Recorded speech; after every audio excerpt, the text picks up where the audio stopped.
2008年的内地电视剧依旧打得相当激烈，那一年有穿越剧巅峰、谍战剧天花板以及商战与哲学剧的封神之作。虽然比不上05年的神仙打架，但也是质量之年。来看看那一年上映的剧有没有你喜欢的。首先，开年大剧就是由李幼斌、萨日娜主演的史诗级佳作《闯关东》，于1月2日在央视一套黄金时段首播。这是李幼斌继《亮剑》之后的又一部年代神剧。该剧以朱开山一家从山东来到东北谋生为基线，通过他们一家人一次次的死里逃生，一次次的幸福喜悦，一次次的生离死别，以及他们在日本帝国主义侵略者面前所表现出来的民族气节，展示了中国人自力更生、艰苦奋斗的民族精神，也就是闯关东精神。我们中国人得活着，得好好的活着。你们日本人得滚回去。你们滚回去的时候，这儿得留下你们的一片片尸首。为了这个，我们老朱家把全家人的性命都搭上，也算不了什么。我想山东人看这部剧一定会深有感触，毕竟编剧高满堂在创作剧本时特意询问了闯过关东的4个舅舅的真实经历，而当年很多祖籍是山东老一辈的人看这部剧时也不由得感叹这部戏拍得太真实了，但凡有过亲身经历的人看这部剧都会泪流满面。1月25日由王灿主演的古装喜剧《龙游天下》在上海东方电影频道首播。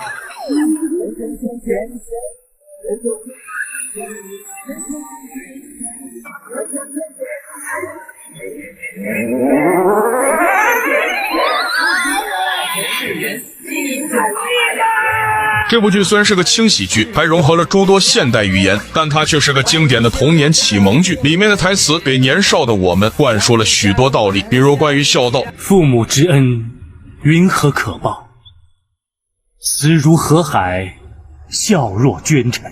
再比如关于人生、律法、治国、古代文学、家国情怀以及教育子女方面，都潜移默化地为我们传递着正能量价值观。当然，里面的主要人物也让人印象深刻，气魄非凡的国主，极具喜感的丁武卫，以及善良单纯的白珊珊，他们给我们的童年带来了太多的欢乐。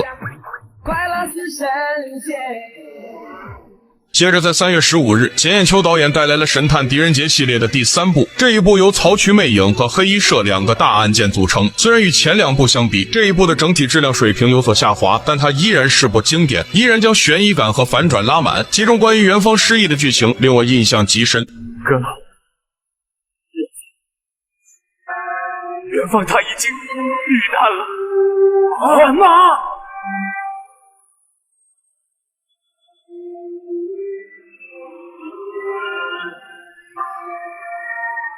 是老爷，是。咱们挂铃的挂好像到期了，毕竟这次李元芳的对手可是导演钱雁秋，吃一回鳖也在情理之中。而当元芳恢复记忆与狄公相认后，我心里既激动又感动，不禁潸然泪下。大人，我回来了。自洛阳别后，大人一切安好。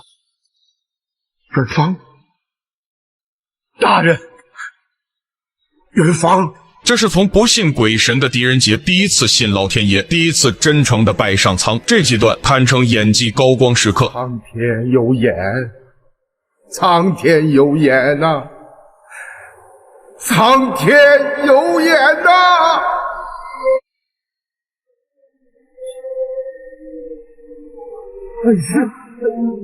是，先生，是。最后大结局时，导演的一句台词还成了经典名梗：都是叛徒！拿命吧！我是宗主，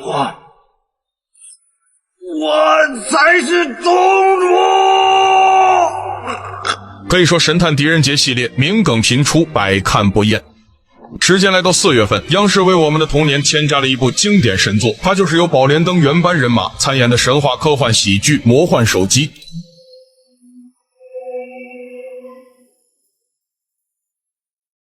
无心改变，穿越时间，想去你身边。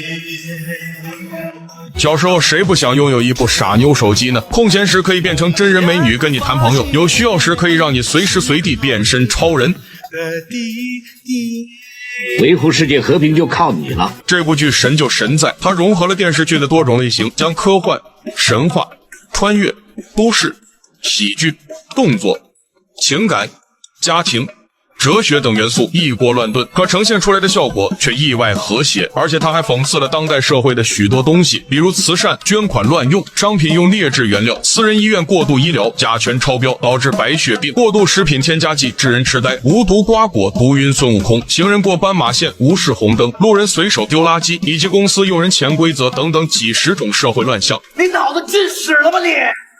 哪个老板的命是男的啊？是这样的，有没有能力无所谓，是不是？长得漂亮就行，明白吗？啊，我一月给他1万，不有的是钱。该剧的核心宗旨是倡导环保、爱护环境、保护我们赖以生存的家园，绝对满满的正能量。此外，这部剧里的人物也都塑造得很鲜活，几乎每个人身上都有经典名梗，比如极具人格魅力的哲学家王天霸。不要用你的怀疑的目光来侮辱我高尚的人格，我是人，带着人格的人。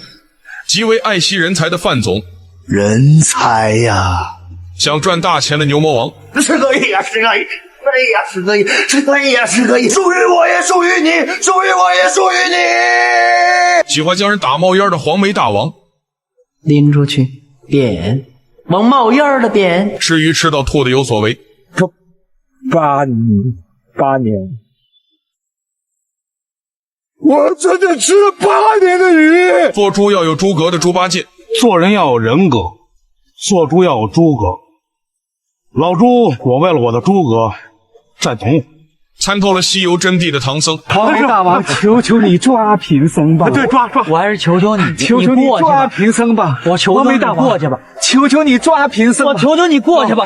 还有干饭之王萧楚楚、富婆女神荷兰、被农药毒倒的孙悟空，以及小偷3人组中的孙飞燕和小五等角色，都给观众留下了深刻印象。如今傻妞的部分功能在智能手机和 AI 软件中已然实现，但核心功能还差得远，距离傻妞的生产日期2060年还有34年。我只能说留给华为的时间不多了。到了这一年5月份，国产苦情剧继陈创的《福贵》之后，又迎来佳作。它就是根据同名电影改编的暖春电视剧，讲述了1980年代末在北方的偏僻山村，一个孤寡老人用其一生终生未娶，养育了2个孤儿的故事。我不管什么时候看这部剧都会泪流满面，因为它很容易让我们这些农村孩子产生共情。屏幕前的朋友，有多少人小时候是和爷爷奶奶一起生活的呢？又有多少人和爷爷奶奶的感情非常好呢？这部剧里的主人公小花开局父母双亡，和年迈的奶奶相依为命。花儿不哭，你爹娘没留下你委屈了是吧？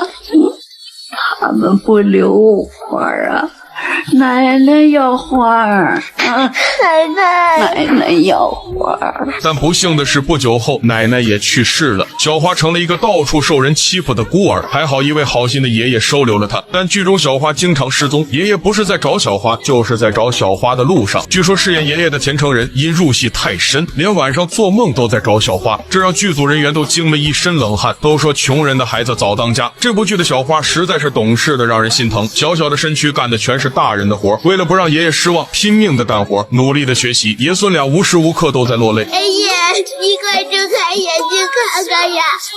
我是小花儿，我考了100分来了。你不是最盼着我考100分吗？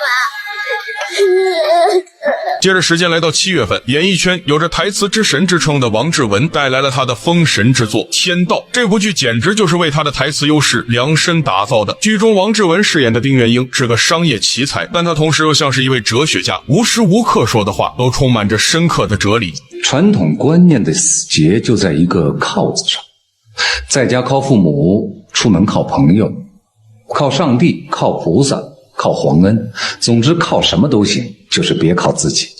真有挣钱的秘籍，人家能告诉你，要是那样能挣着钱，那就不用写书。你不知道你，所以你是你。如果你知道了你，你就不是你了。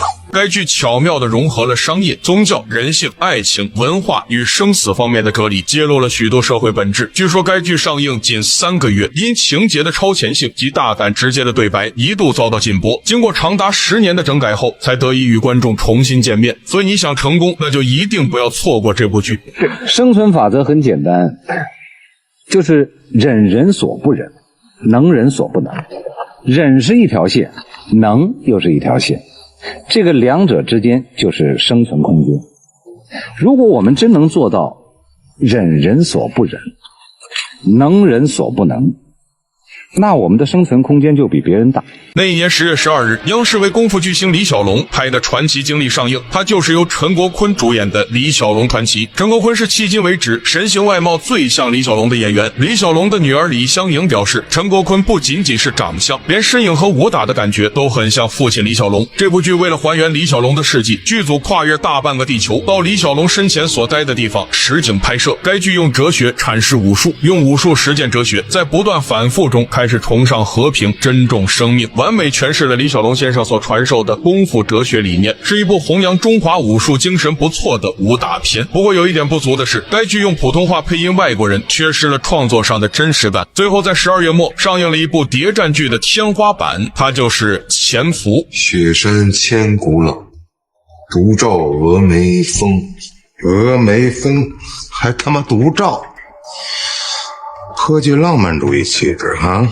他的成功就在于为谍战剧提供了一个样板，剧情经得起推敲，台词没有一句废话。最主要的是，他无愧于潜伏这个剧名，里面的情节极具历史真实感，可直接用于现实。像后来拍的《黎明之前》、《悬崖》、《暗算》、《风筝》以及《北平无战事》等谍战剧，即使有人会认为在内容深度、剧情紧张等方面超越了潜伏，但都无法撼动潜伏的地位，因为现实中的潜伏就是那么的朴实无华，没有太多的戏剧冲突，推动剧情发展就2个字：信仰。真实命运没有那么多的戏剧巧合和主角光环，唯有信仰才能走到最后。除了以上我提到的8部剧外，这一年还有一些受观众喜爱的剧，我就简单提一下。童年经典《巴啦啦小魔仙》在这一年4月份上映，以现在的视角来看，这部剧简直是全员坏人。感兴趣的可以去搜一下那些演员的事迹。赵本山的《乡村爱情》第2部在央视首播，这一部还算是经典，但后面的乡村爱情系列就逐渐变味了。由邓超、孙俪夫妇主演的爱情剧《甜蜜蜜》在内地首播，这部剧在当时颇受年轻女性的喜爱。还有李心如主演的《丑女无敌》第1季也在那一年上映。有多少人知道这部剧的丑女其实就是《宝莲灯前传》里面的嫦娥仙子呢？那剩下的剧我就不一一提了。总的来说，2008年上映的剧有很多都是值得我们回忆的经典。如果想看更多经典剧的朋友，可以去看看我这个系列其他年份的作品。